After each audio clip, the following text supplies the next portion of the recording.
want to address several issues. I'm going to try not to repeat a lot of issues that have been addressed, but I do have some substantial concerns over how ICE agents present themselves to the public. Oftentimes, we've seen many videos out there where they're masked and not properly identified. I have a lot of real personal concern about that. I just put myself in the situation of that woman from Tufts, for example. You're just walking down the street, and all of a sudden, out of nowhere, 3 masked men, not properly identified, attack you and try to take you away. I find that to be reprehensible and not the values of this country. What steps are you taking to make sure that your ICE agents are not masked and properly identified when they approach someone? Well, ICE agents always identify themselves to individuals that they're encountering or that they're working with. What I would say, as far as if they are wearing something over their faces, it's oftentimes because that agent has been involved in undercover operations or needs to be able to continue the investigative work that they do on a day-to-day basis. But don't you think, Madam Secretary, that people have a right to see whoever's trying to apprehend them? I think it's creating this unrealistic vigilante system.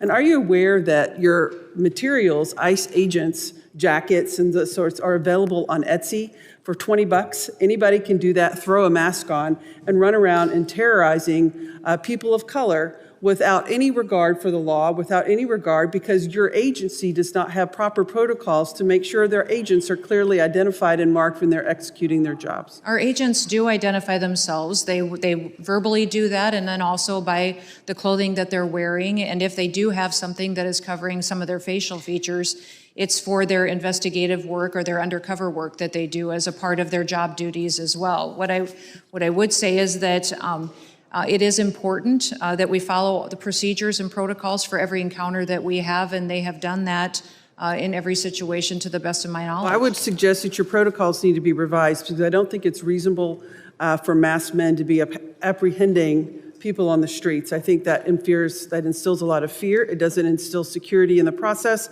And in states like Texas, that is open carry, when any jackadoo can be walking around with a gun. I think some tragic circumstances are at bay. I'd like to switch gears to due process. Mm-hmm. I have a lot of concerns about the lack of due process that your agency has been affording people in this country. In Texas, for example, you had rounded up 171 individuals, were preparing to deport them, and it wasn't until the Supreme Court issued an opinion that that was unconstitutional and that their due process rights were being violated did your agency actually stop and adhere to the Supreme Court's opinion.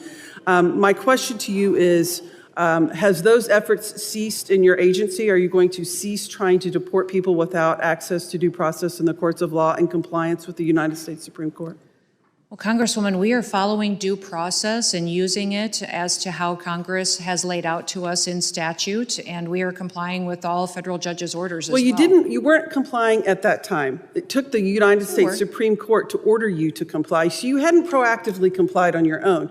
You were intending to wrongfully deport people without access to a court hearing, without access to the rule of law, and that is why it was necessary for the United States Supreme Court, due process does not guarantee a hearing, who issued an opinion ordering you and your agency to comply with the due process rights of the people in this country. That's what makes our country great, is we do have access to due process.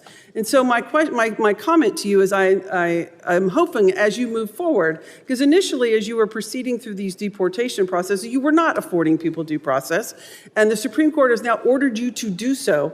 So I am assuming by your testimony that you do intend to comply with the Supreme Court's order moving forward, and we're not going to have any more instances of wrongful deportation without proper access to due process. Is that correct?